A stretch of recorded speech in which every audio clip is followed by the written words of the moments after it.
Hello students, I am Saiful Isba. Welcome to my earth study channel. बच्चों, आज के मैं इस वीडियो में आपकी क्लास 7 का चैप्टर नंबर 5 पढ़ने वाले हैं, क्वालिटी। ओके बच्चों, इस वीडियो को मैं 2 पार्ट्स में डिवाइड करूंगी ताकि आप लोगों को पढ़ने में इजी हो और मैं आप लोगों को डिटेल में एक्सप्लेन कर सकूं चीज़ें। ओके, और अगर आप एक साथ पढ़ेंगे तो आप लोगों को भी प्रॉब्लम होगी और आप भी बोर हो जाओगे, इसलिए मैं इसको 2 पार्ट्स में डिवाइड करूँगी। आप लोगों को सेकेंड पार्ट डिस्क्रिप्शन बॉक्स में मिल जाएगा, आप वहाँ से जाके देख सकते हो। ओके, तो चलिए स्टार्ट करते हैं आपके चैप्टर को।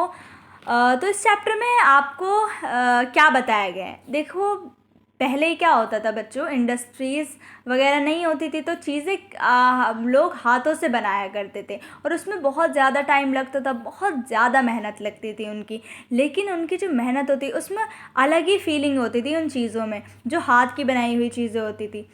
लेकिन अब चीज़ें इंडस्ट्रीज़ में बन रही हैं, यानी मशीनों के ज़रिए से बन रही हैं और बहुत जल्दी बन रही हैं और बहुत कम पैसों में लोगों को दी जा रही हैं। तो अब ज़रूरत नहीं है उन लोगों की जो कि हाथों से चीज़ें बनाते थे, तो इसलिए उनके पास काम नहीं रहा है अब।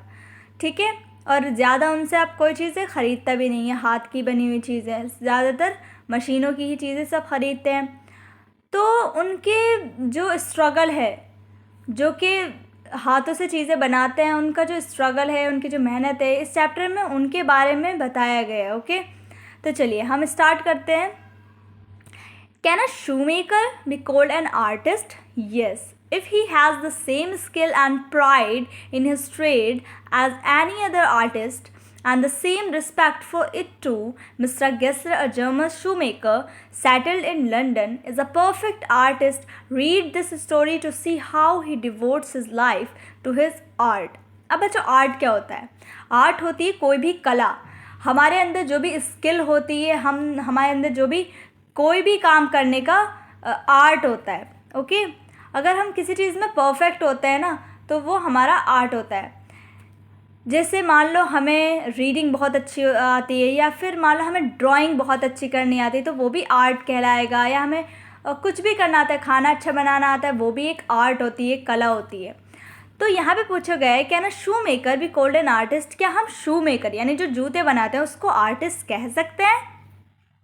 तो yes, if he has the same skill, उसको भी हम आर्टिस्ट कह सकते हैं अगर उसके पास भी सेम स्किल है और सेम प्राइड है अपने काम को करने में, जैसे बाकी अदर आर्टिस्ट को होती है अपने काम में। And the same respect for it too, और उसको भी सेम रिस्पेक्ट देनी चाहिए इस काम के लिए भी, अगर वो इस चीज़ में स्किलफुल है तो हम पढ़ने वाले हैं इस चैप्टर में मिस्टर गेस्लर के बारे में, जो कि एक जर्मन शू मेकर है, यानी ये जूते बनाने का काम करते हैं मिस्टर गेस्लर। और ये कहाँ पर? लंदन में सेटल्ड हुए हैं अभी। और ये एक परफेक्ट आर्टिस्ट हैं। अब हम पढ़ेंगे इस चैप्टर में कि इन्होंने अपनी सारी लाइफ अपने आर्ट में ही डिवोट कर दी, यानी शू बनाने में ही सारी लाइफ अपनी लगा दी। और ये बहुत ही ज़्यादा मेहनती हैं मिस्टर गेस्लर, बहुत ही कम बोलते हैं और बहुत ही ज़्यादा अपने काम को बहुत शिद्दत से, बहुत गहराई के साथ और बहुत साफ तरीके से अपने काम को करते हैं। ओके, तो चलिए अब हम स्टार्ट करते हैं अपना चैप्टर और रीड करते हैं वर्ड बाय, उसके मीनिंग देखेंगे हम। ओके, तो चलिए। I knew him from the days of my extreme youth because he made my father's boots. अब यहाँ पर जो हमें हमारे जो स्टोरी नरेट कर रहे हैं, जो कि हमें स्टोरी सुना रहे हैं, वो कौन है? मिस्टर गेस्लर के ही एक क्लाइंट हैं, जो कि उनकी दुकान में अक्सर जाते हैं, तो वही हमें वो स्टोरी सुना रहे हैं उनके बारे में, वही ये सारी स्टोरी नरेट कर रहे हैं हमें। ओके, तो वो बताते हैं कि मैं उनको बहुत ज़्यादा समय से जानता हूँ, जब मैं छोटा था मैं उनको बचपन से जानता हूँ, क्योंकि मेरे फादर के बूट्स भी वही बनाते थे। ओके, कौन? Mister Gessler. He lived with his elder brother in his shop, which was in a small by street in a fashionable part of London. यानी वो अपने बड़े भाई के साथ रहते थे मिस्टर गेस्लर, और उनकी एक छोटी सी शॉप थी फैशनेबल पार्ट में लंदन के। ओके, और the shop had a certain quite distinction, यानी वो उसमें एक वो बाकी शॉप से थोड़ी सी अलग थी। अब क्यों अलग थी? क्योंकि there was no sign upon it other than the name of Gessler brothers and in the window a few pairs of boots. यानी उसमें ज़्यादा दिखावा नहीं किया गया था उस शॉप में, सिर्फ गेसलर ब्रदर्स उस पर नाम लिखा था बोर्ड पर, और कुछ बाहर शूज़ के विंडो में कुछ पेयर्स ऑफ बूट्स रखे थे कि मतलब ये दिखाने के लिए कि ये बूट्स की शॉप है। Okay, he made only what was ordered, और वो जूते अक्सर सिर्फ ऑर्डर पर ही बनाते थे। And what he made never fail to fit, और ऐसा कभी नहीं हुआ कि किसी ने आकर उन्हें उनके जूतों में शिकायत की हो कि हमें फ़िट नहीं आए। वो हमेशा परफेक्ट आते थे, उनके शूज़ कभी भी फेल नहीं हुए। Okay, to make boots such boots as he made seem to me then and still seems to me mysterious and wonderful. मैं अभी भी सोचता हूँ और मैं तब भी सोचता था और अब भी ये सोचता हूँ कि उनके बूट्स इतने मतलब वो इतने अच्छे बूट्स कैसे बना लेते हैं, इतने मिस्टीरियस उनके बूट्स होते हैं और इतने वंडरफुल उनके बूट्स होते हैं। I remember well my shy remarks on one day while stretching out to him my youthful foot. Isn't it awfully hard to do, Mr. Gessler? And his answer, given with a sudden smile from out of the redness of his beard, it is an art. अब it is an art, ये German pronunciation है, इसको हम पढ़ेंगे it is an art. Okay, तो चलिए, I remember. अब एक बार क्या होता है, हमारे जो ऑथर होते हैं जो कि इस स्टोरी को नरेट कर रहे होते हैं, वो बताते हैं कि एक बार मैं अपने ही पैरों के लिए नाप देने के लिए जाता हूँ मिस्टर गेसलर की शॉप में, और मैं अपने पैरों को सीधा करता हूँ और मैं उनसे पूछता हूँ कि ये जो ऑफुली हार्ड यानी वेरी हार्ड, कि मिस्टर गेसलर ये शूज़ बनाना तो बहुत ही हार्ड काम होता होगा। तो वो जवाब देते हैं अपनी एकदम स्माइल सी, मतलब उनकी जो बियर्ड होती है ना बिल्कुल रेड होती है, तो वो बहुत स्माइल करते हैं और कहते हैं कि ये तो एक कला है, यानी इट इज़ एन आर्ट, ये तो सिर्फ एक कला है। It was not possible to go to him very often, his boots lasted terribly, having something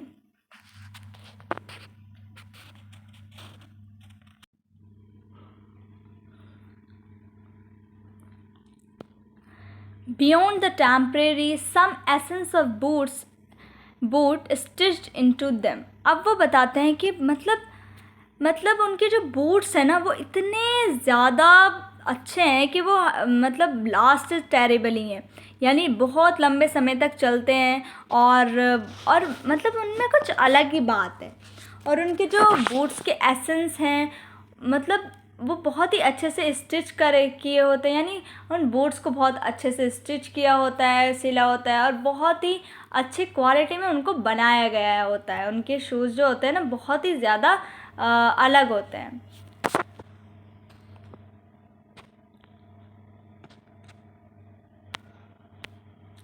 One went in not as into most shops, but restfully as one enters a church, and sitting on the single wooden chair, waited a guttural sound and the tip-tap of his slippers beating the narrow wooden stairs, and he would stand before one without coat, a little bent in a leather apron with sleeves turned back, blinking as if awakened from some dream of boots।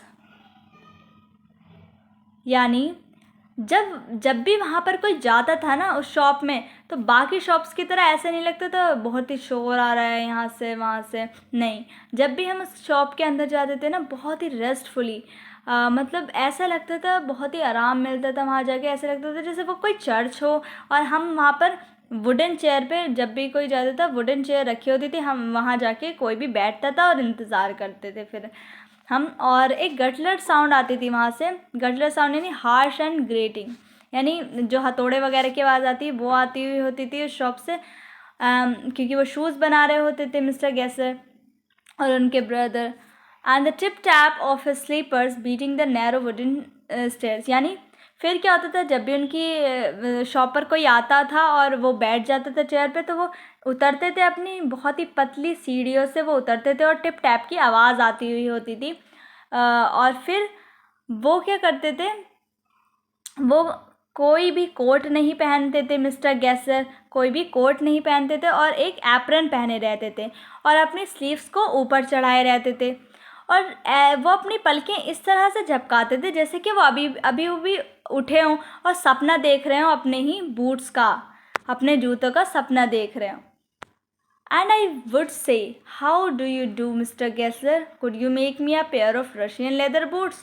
तो अब author कहते हैं कि क्या आप मेरे लिए Russian leather boots बना सकते हैं। तो फिर without a word he would leave me retiring whence he came or into the other portion of the shop, and I would continue to rest in the wooden chair inhaling the incense of his trade. Soon अब क्या होता था कि जब उन्होंने author ने कहा कि आप मेरे लिए शूज़ बना सकते हैं क्या, तो वो बिना कुछ बोले, क्योंकि वो बोलते नहीं थे ज़्यादा, तो वो बिना कुछ बोले वहाँ से वापस वहीं चले जाते जहाँ से वो आए थे, या फिर वहाँ चले जाते हैं अपनी शॉप के अलग पोर्शन में चले जाते हैं और वहाँ पे and I would continue to rest. और जब मिस्टर गेसलर वापस चले जाते हैं उस जगह जहाँ पे शूज़ बनाते हुए होते हैं वो, तो तब तक ऑथर क्या करते हैं, वहाँ पर रेस्ट करते हैं थोड़ा, और जो वहाँ पर लेदर की स्मेल आ रही थी, इंसेंस आए थे, उसको स्मेल कर रहे थे, क्योंकि उन्हें वो लेदर की स्मेल अच्छी लगती थी। ओके, अब उसके बाद soon he would come back holding in his hand a piece of gold brown leather with eyes fixed on it. He would remark, what a beautiful piece.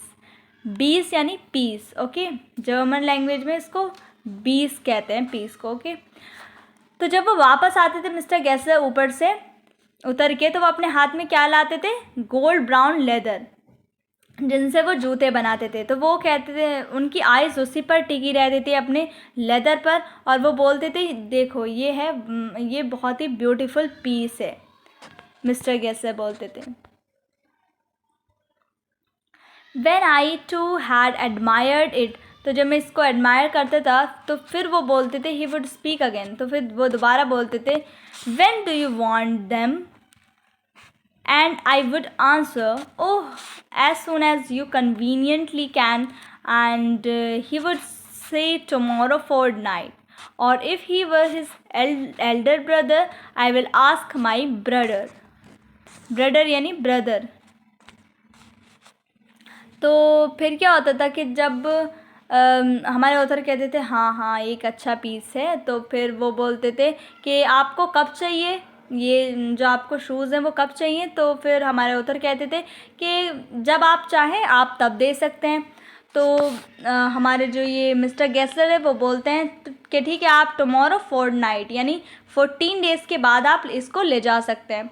और अगर जब उनके बड़े ब्रदर होते थे मिस्टर गेसलर के, तो वो क्या बोलते थे कि मैं अपने भाई से आपको पूछ के बताता हूँ, ठीक है।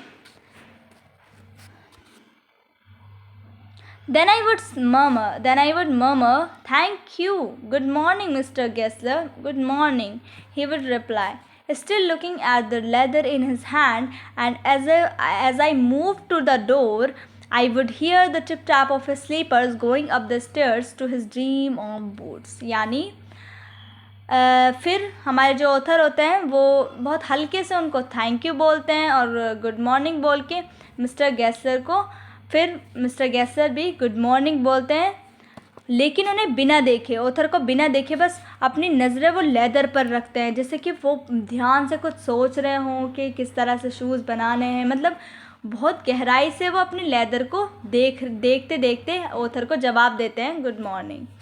And as I move to the door, और जब ऑथर जो होते हैं हमारे वो डोर की तरफ मूव करते हैं तो उन्हें फिर से वो टिप टैप की आवाज़ आती है, क्योंकि मिस्टर गेसलर फिर से अपनी सीढ़ियाँ चढ़ के ऊपर जा रहे होते हैं और ऐसा लग रहा होता है कि वो फिर से अपने बूट्स के ड्रीम में खो गए हों। ओके, तो बच्चों आज के पार्ट में हम इतना ही करेंगे। अगले पार्ट में हम इस चैप्टर को कंप्लीट करेंगे। तो अगर आपको यहाँ पर भी कोई प्रॉब्लम हो या नहीं समझ में आया हो तो आप मुझसे कमेंट में पूछ सकते हो। मैं आप लोगों को अगले पार्ट में अगर नहीं समझ आया होगा तो मैं आपको वहाँ पर बता दूँगी। ओके, तो चलिए मिलते हैं नेक्स्ट वीडियो में। तब तक के लिए बाय एंड टेक केयर।